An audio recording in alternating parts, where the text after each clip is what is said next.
తమిళనాడులో శ్రీరంగంకి 15 కిలోమీటర్ల దూరంలో ఉన్న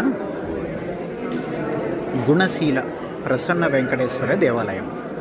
తిరుపతి వెంకటేశ్వర స్వామి భక్తుడైన గుణశీల మహర్షికి ఆ స్వామి ఇక్కడ దర్శనమిచ్చి కలియుగాంతం వరకు ఇక్కడ ఉంటాను అని చెప్పారట. అందుకని ఆయన పేరుతో గుణశీల అనే క్షేత్రంగా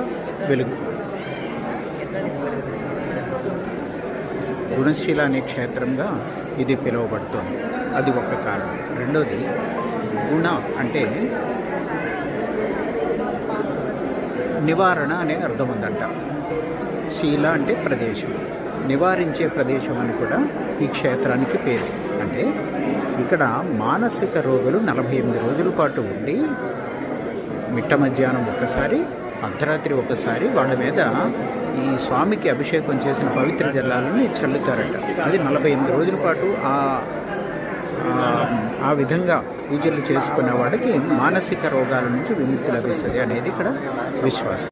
ఈ దేవాలయం చూడడానికి కొత్తగా కట్టిన దేవాలయంలాగా ఉంది కదా, కానీ ఇది పునర్నిర్మించారు ఈ దేవాలయాన్ని ఇక్కడ భక్తులంతా. కారణం ఏంటంటే 5000 సంవత్సరాల తర్వాత ఈ ఆలయాన్ని పునర్నిర్మించాలి అనేది ఇక్కడ శాసనాల్లో రాసి ఉందట.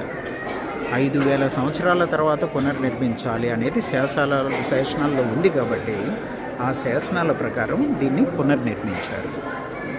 ఆ విధంగా గుణశీల. ఇంకొక గుణశీల ఏంటంటే, గుణం అంటే మన తెలుగులో అనుకునే గుణం ఉంది, శీలము అంటే కిందకి దిగి రావడం అనేది కూడా అర్థం ఉందండి తమిళలో. అంటే భక్తుల కోసం కిందికి దిగి వచ్చిన దేవుడిగా ఇక్కడ స్థిరంగా కలియుగాంతం వరకు ఉండే దేవుడిగా భావిస్తారు కాబట్టి గుణశీల అనే భావం కూడా ఉంది. అలాగే ఇక్కడ స్వామి గుణశీల మహర్షి తపస్సుకి మెచ్చి ఇక్కడికి వచ్చి ఇక్కడ వెలిశారు. గుణశీల శ్రీ ప్రసన్న వెంకటేశ్వర స్వామి దేవాలయం.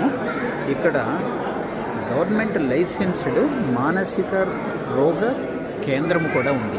దేవాలయంలో ఉన్న విశ్వాసానికి అనుబంధంగా మానసిక రోగుల కోసం చికిత్సాలయం కూడా ఈ దేవాలయానికి అనుబంధంగా ఉంది. గుణశీల ప్రసన్న వెంకటేశ్వర దేవాలయం.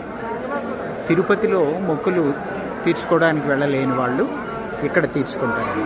స్వామి తిరుపతి వెంకన్నే ఇక్కడ దర్శనం ఇచ్చాడు కాబట్టి ఇక్కడ దీన్ని తీర్థంగా ఇస్తారు. ఇది మనం ఇంటికి పట్టుకొని వెళ్ళి ప్రతిరోజు కొద్దిగా తీర్థం తీసుకోవాలి. మానసిక రోగుల కోసం